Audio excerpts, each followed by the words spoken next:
Maison de maître. La maison des maîtres a été construite pour la résidence des maîtres de l'ordre de Santiago dans la ville, étant son promoteur le maître Don Lorenzo Suárez de Figueroa. Ce bâtiment a rempli différentes fonctions et a été agrandi et rénové de nombreuses fois au cours de l'histoire. En 1515, le bâtiment fut donné à la cour de la Sainte Inquisition par le roi Fernando el Católico afin que le siège permanent du Saint-Office de Llerena puisse y être situé.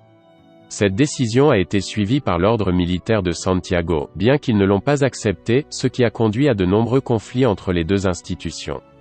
L'emplacement de l'Inquisition dans ce bâtiment a nécessité des travaux de rénovation pour la construction de prisons et de cellules qui ont modifié sa structure initiale.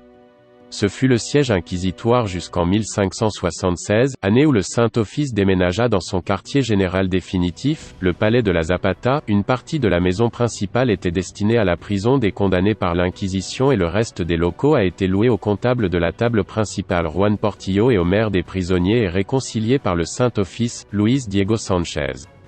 Dans les S-19, les confiscations et la perte de fonctionnalité du bâtiment ont provoqué son abandon et sa distribution en plusieurs parcelles. La propriété actuellement occupée par la Casa Maestral a été acquise en 2004 par l'ON. Mairie de Llerena, entreprenant des travaux de restauration entre 2007 et 2008 et ouverture en 2009.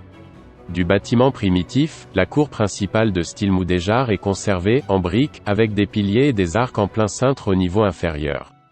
L'ancienne salle d'audience, recouverte d'un beau plafond à caissons en bois, est conservée dans le bâtiment annexe, propriété de l'église. Lors de la restauration du bâtiment, des graffitis réalisés par des prisonniers de la cour sont apparus. Actuellement, une reproduction de ces graffitis peut être vue dans la cour.